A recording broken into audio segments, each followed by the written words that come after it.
Essa pode ser a última vez que você fala de política na internet. Já são mais de 190 páginas censuradas às vésperas da eleição. Talvez a eleição mais importante da nossa história. E quando é o poder que está em jogo, o custo pode ser a sua liberdade. A quem interessa que o brasileiro tenha a memória curta? De 89 para cá foram 7 eleições presidenciais. Chegou a hora de lembrar quais eram as promessas, as mentiras e as campanhas que nos trouxeram até aqui. Seja bem-vindo à mais nova série do Brasil Paralelo, o Teatro das Tesouras. Todos os episódios serão gratuitos. E para fazer isso, contamos com pessoas como você, que adquirem o nosso conteúdo exclusivo e garantem a continuidade da nossa missão. Preparamos um conteúdo exclusivo sobre os bastidores desse teatro. Reunimos especialistas para analisarmos os discursos, a ciência política e as técnicas de marketing que definiram as vitórias até aqui. E você também pode fazer parte da assinatura do Brasil Paralelo. Com um único pagamento, você pode ter acesso a todo o conteúdo exclusivo produzido até aqui e tudo que ainda vamos produzir nas próximas séries. Se queremos recuperar a nossa cultura e mudar o Brasil, precisamos de você como protagonista. Fique agora com a série O Teatro das Tesouras e até breve.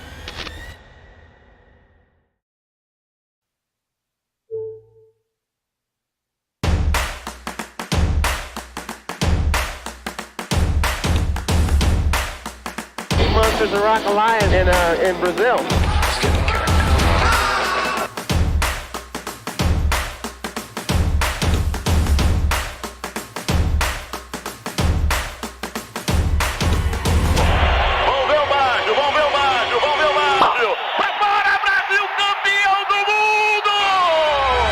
Em 1994, Lula achava que era sua vez de carregar a faixa de presidente. Mas ele não contava com o surgimento de um novo personagem na disputa. O governo conseguiu passar essa lei que disciplina a relação das dívidas dos estados. O que interessa é resolver o problema das pessoas. Legislação que levasse ao debate. Que trate dos grandes problemas dos pequenos. O Brasil estava preso em um ciclo inflacionário. O plano Collor havia fracassado e o vice que assumiu também não deu conta do recado. A consequência? Uma economia menos produtiva, com menos produtos disponíveis e com a mesma demanda de consumo. Peguei o último, né? O que eu posso fazer? Pelo menos um. A solução desses problemas estava em primeiro lugar como critério para definir o voto naquele ano.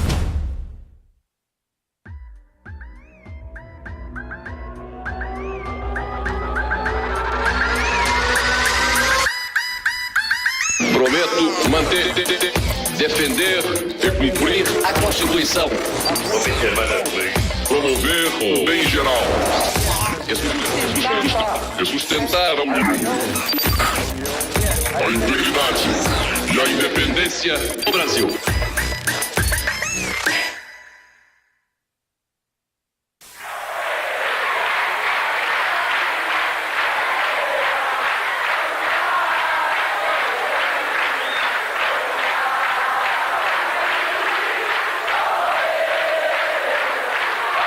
E o presidente do Congresso aciona a campainha pedindo silêncio das galerias para que comece a parte efetiva da posse. Prometo manter, defender e cumprir a Constituição, observar as leis, promover o bem geral do povo brasileiro, sustentar a união, a integridade e a independência do Brasil.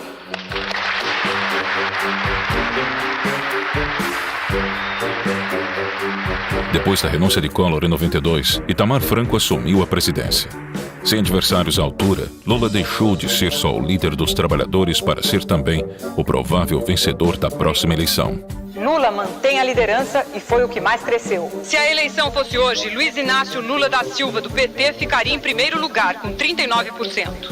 Na última pesquisa, ele tinha a preferência de 36% dos eleitores. As intenções de voto indicavam Lula como futuro presidente, e o PT já estava escolhendo os ministros. O Lula tem uma bancada no Congresso Nacional que não teve um nome envolvido na CPI do Collor, um nome na lista do jogo do bicho, e uma bancada que tem ética na política. A esperança em Lula era tão grande que em abril de 1993, o presidente do PSDB admitiu a intenção de formar uma aliança com o PT para concorrer em outubro.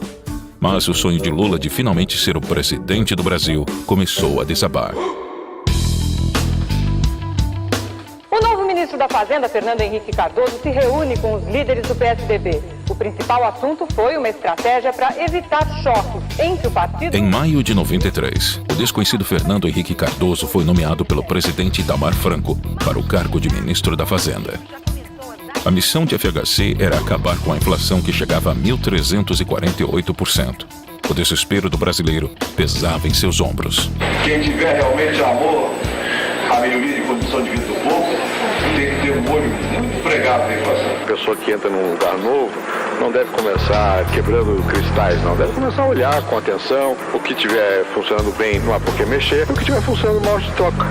Depois toda a plateia aplaudiu de pé o novo ministro da Fazenda. Em agosto de 93, Fernando Henrique juntou uma equipe de economistas para montar o Plano Real.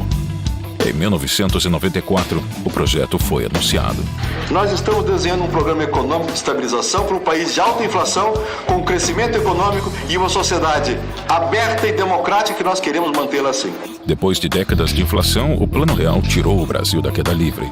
Foi eficaz, estabilizou a economia e aumentou o poder de compra da população. Primeiro vem o ajuste fiscal, um corte de 22 bilhões de dólares no orçamento, ou 5 trilhões e meio de cruzeiros reais. Ainda assim, é preciso mais dinheiro para equilibrar as contas. A ideia, então, é aumentar todos os impostos em 5%. Haverá um sacrifício, indiscutivelmente. De todos. De todos. Quando toda a economia estiver atrelada ao novo índice, chegará a hora de mudar de moeda. Esse pão com manteiga, que custa 600 cruzeiros reais, passaria a custar 26 centavos de reais. No dia 1º de julho de 94, o real começou a circular. Na estreia oficial do real, não houve atropelos. O movimento foi tranquilo nos bancos e caixas eletrônicos de todo o país. Sarney, Collor e Itamar já haviam cortado zeros, congelado os preços e renomeado a moeda. Mas nada tinha funcionado. O real nascido hoje é a 9ª moeda brasileira em meio século. A diferença do plano de FHC era sua gradatividade. Não foi lançado do dia para a noite como o plano de Collor. A grande diferença deste plano é que ele não teve um dia D. Nada entrou em vigor hoje, por decreto, automaticamente. E a grande sacada do ministro era que os resultados se consolidariam durante o período eleitoral. Pois é, lançado o real, o governo vai usar a chamada âncora cambial para segurar a inflação nos primeiros 3 meses. Assim, R$1 ficaria valendo $1 nesse período. Então, vamos contar. Congelamento cambial seguraria a inflação perto de zero, pelo menos em julho, agosto e setembro. E dia 3 de outubro é dia de eleição. Uma curiosa coincidência, né?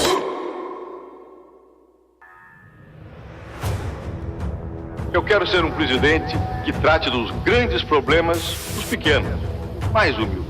Porque a maioria dos governos sempre tratava dos pequenos problemas dos grandes. Agora, conhecido pelos brasileiros, Fernando Henrique se demitiu do cargo de ministro para ser candidato à presidência pelo PSDB. Partido que 1 ano antes queria formar chapa com Lula. Eu vou ser presidente da República e de mãos dadas com o Tasso, nós vamos mudar o Brasil! Nós vamos mudar o Brasil!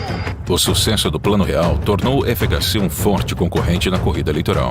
Agora, Lula tinha um adversário e o Plano Real era a pauta dessa briga. Imediato, é preciso ver no longo prazo se a economia brasileira resiste. Esse plano foi feito com cuidado, com muita objeção do PT, do PDT que atrapalharam, mas nós fomos fazendo. A continuidade da medida que acabou com a inflação dependia da vitória de FHC nas urnas. O PT, liderado por Lula, era uma ameaça ao plano. E esse Plano Real não se sustenta depois da campanha, porque o pessoal que está junto com o Fernando Henrique Cardoso não quer estabilidade nesse país, até porque foram eles que criaram todos os planos e foram eles que derrotaram todos os planos. A disputa ia começar.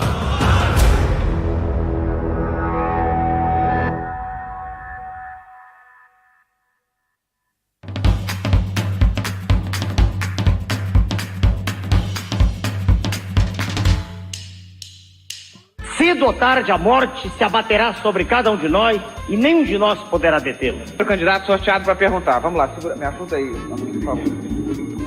Se é fundamental para dirigir... Ok, tá feita. Eu percebo que o nível de escolaridade do senhor é mínimo. É muita ignorância querer confundir capacidade política com curso superior. Não por ignorância, perdoe-me, senhor.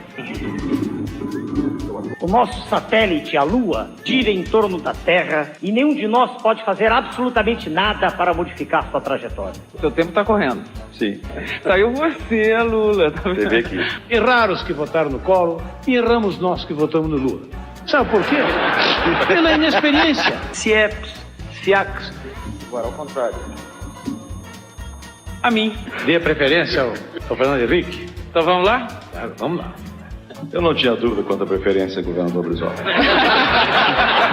Um dia de sol equivale a 315 mil usinas de Itaipu funcionando o tempo todo.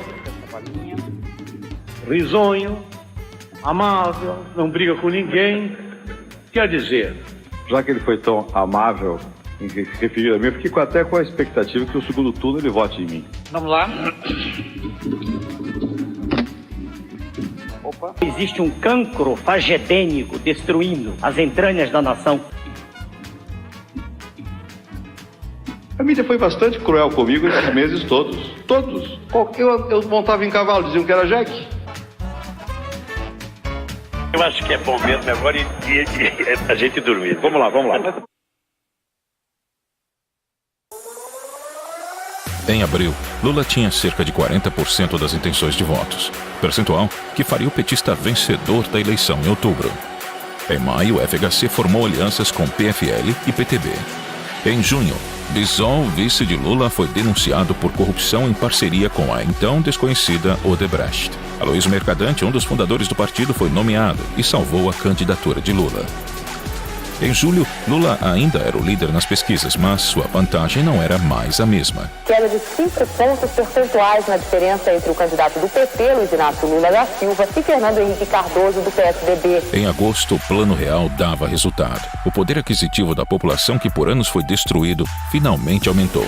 O jogo virou. Os preços não sobem mais com aquela velocidade de um Brasil de inflação de 40%. FHC passou a liderar as pesquisas com 45% das intenções de voto. Lula diminuiu para 23%. A minha candidatura lidera as pesquisas em todas as regiões do país. Era hora da crise no PSDB. O petista Chico Vigilante denunciou o candidato a vice de FHC, Guilherme Palmeira, por receber propina da empreiteira Sérvia. Marco Maciel, senador pelo PFL, foi nomeado no lugar de Palmeira e o escândalo não abalou a FHC.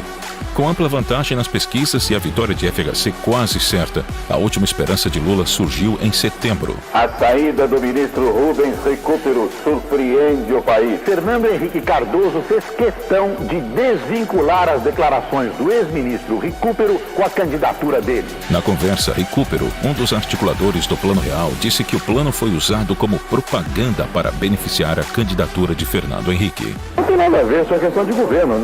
Ele não está em campanha comigo. A conversa foi captada por antenas parabólicas e amplamente divulgada pela mídia. E foi assim que uma pessoa em Brasília flagrou as declarações do ministro e gravou tudo. E o Brasil conheceu os bastidores do Recupero. Eu não tenho escrúpulos, é isso mesmo. O que é bom a gente fatura, o que é bom porque o que o ministro acaba de fazer é brincar com o sentimento de uma nação. É a candidatura oficial. Meus adversários querem derrubar a minha candidatura de qualquer jeito. 2 dias depois, Recupero renunciou ao cargo. Quem o substituiu foi Ciro Gomes, na época afiliado ao PSDB.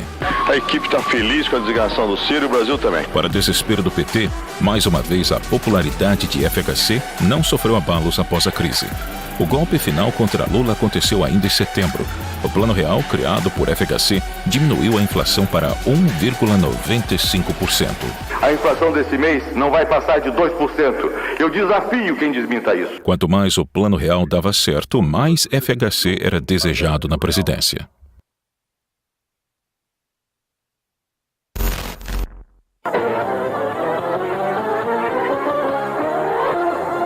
O candidato Fernando Henrique Cardoso votou pela manhã em São Paulo. A movimentação em frente ao prédio onde ele mora, na zona oeste da capital, começou bem cedo. Eu não sei quem vai ganhar a eleição, certamente depende do que vamos ver. Dentro de 2 dias nós teremos uma certeza disso. Eu não quero avançar o sinal, mas eu acho que ganhe quem ganhar, nós temos um Brasil mais confiante em si. Às 11 da manhã aumentou o burburinho aqui em frente a um colégio da zona sul de São Paulo. O candidato Fernando Henrique estava a caminho para votar. Como todos os eleitores, preencheu as cédulas uma de cada vez. Se balanou com a mesa de votação, o candidato erra a urna. E quase teve um voto revelado por uma câmera indiscreta. Lula votou em São Bernardo do Campo, confiante de que vai para o segundo turno. 9 da manhã, começava o dia de Luiz Inácio Lula da Silva. E esse café seria o café da manhã de um derrotado? Sim, mostravam todas as pesquisas. Não, rebatia de pronto a militância petista. Lula foi votar, furou a fila e votou. E ficou emocionado. Depois desse gesto, Lula mudou, ficou mais confiante e prometeu. A eleição teria um segundo turno. Quando a gente vê esse mundaréu de gente na rua, quando a gente vê essa garra na rua, a gente tem certeza que vai ganhar essas eleições. No dia 4 de outubro de 1994, as urnas terminaram de ser apuradas e confirmaram o que todos já esperavam. FHC derrotou Lula no primeiro turno com 54% dos votos, contra os 27% do candidato do PT. Da galera. Defender e cumprir a Constituição. Observar as leis. Promover o bem geral do povo brasileiro. Sustentar a união, a integridade e a independência do Brasil.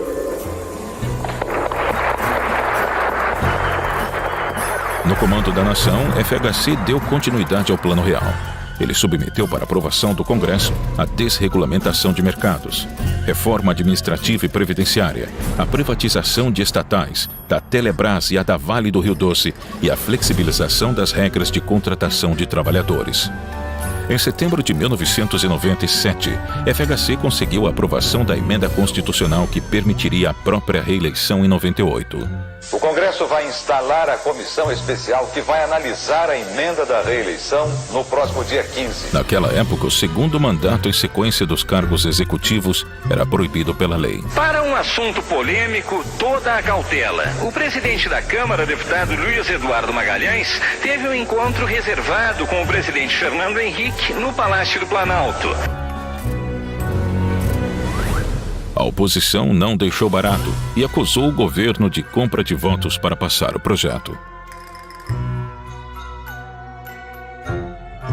A eleição de 1994 foi uma batalha entre um comunista e um social-democrata. Foi a disputa entre duas variações da esquerda, PT e PSDB. FHC e Lula ocuparam os holofotes como atores principais, e os dois saíram vencedores.